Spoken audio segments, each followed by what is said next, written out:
एक दिन मैं एक शॉप पर पहुंचता हूं। उस दिन मैंने उस शॉप पर देखा कि वो जो ओनर थे उन्होंने अपनी दुकान में एक बोर्ड लटका के रखा था और उस बोर्ड के ऊपर लिखा था काम करने वाले लड़कों की जरूरत है। जब मैं कुछ परचेसिंग वहां से कर रहा था, मेरी नजर उस बोर्ड के ऊपर आती है। उस बोर्ड को मैं पढ़ता हूं कि काम करने के लिए मुझे कुछ लड़कों की जरूरत है।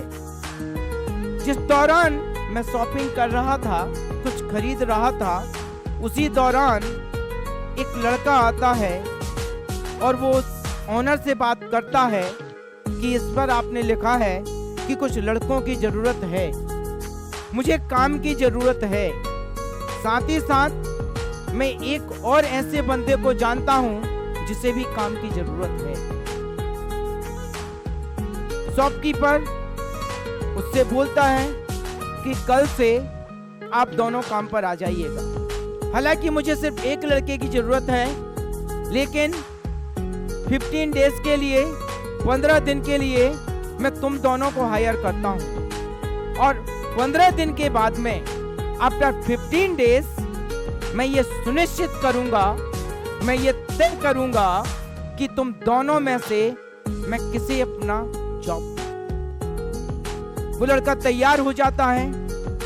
दूसरे दिन वो दोनों लड़के काम पर आ जाते हैं। एक दिन निकलता है, दूसरा दिन निकलता है, धीरे धीरे 15 डेज कंप्लीट हो जाते हैं और 15वें दिन उन दोनों लड़कों ने उन ओनर से एक प्रश्न किया कि हम दोनों में से किसे आप ये जॉब देंगे। उस ओनर ने उन दोनों लड़कों में से किसी एक लड़के को चुना और दूसरे लड़के से बोल दिया कि हमने इन्हें अपने काम पर रख दिया है, कल से आपको आने की जरूरत नहीं है। उसे थोड़ा सा बुरा लगता है, लेकिन पहले ही उस ओनर ने बोल दिया था कि मैं दोनों में से किसी एक को रखूंगा। मैं कुछ दिनों बाद उस शॉप पर जाता हूं दोबारा शॉपिंग के लिए। मैं देखता हूं कि एक लड़का वहां पे जॉब कर रहा है और उसका साथी वहां पर जॉब नहीं कर रहा है। फिर वो जो शॉपकीपर थे उनसे मैं उनका कांटेक्ट नंबर लेकर आता हूं। मैं ये जानना चाह रहा था कि किस आधार पर इन्होंने इस लड़के को जॉब दिया, बल्कि इसके साथी को जॉब नहीं दिया। वो क्या मापदंड थे जिन मापदंड के आधार पर इन्होंने इस लड़के को जॉब दिया। मैं उनका कांटेक्ट नंबर लेकर आता हूं। दूसरे दिन मैं उनसे कॉल पर बात करता हूं। मेरा प्रश्न यही था कि आपने जिस लड़के को जॉब दिया, उस लड़के को जॉब देने का क्या कारण है? किस आधार पर आपने इस लड़के को जॉब दिया है?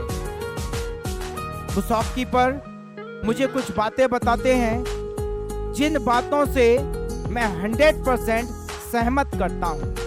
शॉपकीपर मुझसे बोलते हैं कि 15 दिन के दौरान मैंने इन दोनों लड़कों के एटीट्यूड को देखा।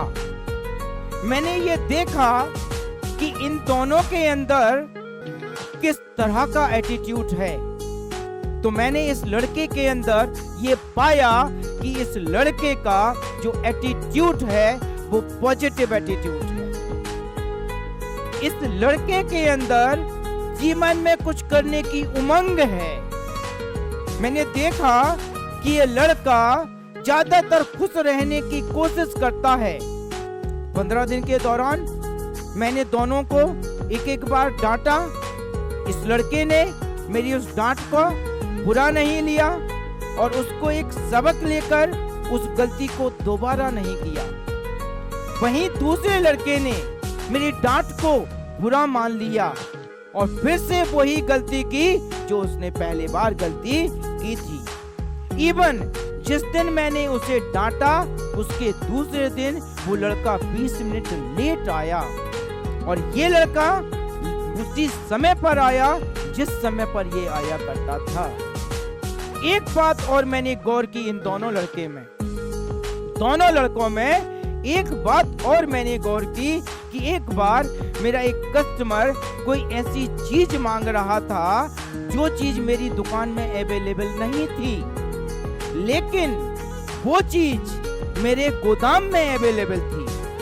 इस लड़के ने बोला कि मैं लाकर दे देता हूँ, लेकिन इससे पहले उस लड़के से जब उन्होंने इस बात के बारे में जिक्र किया तो उस लड़के ने जवाब दिया कि ये चीज अभी हमारे पास में उपलब्ध नहीं है।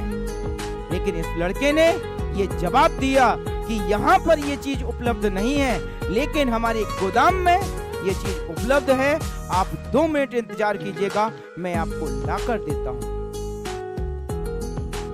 इस तरह की बहुत सारी बातें उन्होंने मुझे इस लड़के के बारे में बताई कि इसका जो नेचर है वो पॉजिटिव है। ये लड़का अपने जीवन में कुछ करना चाहता है। ये लड़का विषम परिस्थितियों में भी खुश रहता है। इस लड़के को जब भी सीखने का मौका मिलता है, ये सीखने की पूरी कोशिश करता है। इस तरह के बहुत सारी बातों के आधार पर मैंने इस लड़के का चयन किया। तो मेरे दोस्त, बूंद बूंद से घड़ा भरता है और एक एक अच्छे काम से हमारा जीवन बनता है। हमारा पॉजिटिव एटीट्यूड ही हमें सफल बनाता है और हमारा नेगेटिव एटीट्यूड हमें असफल बनाता है।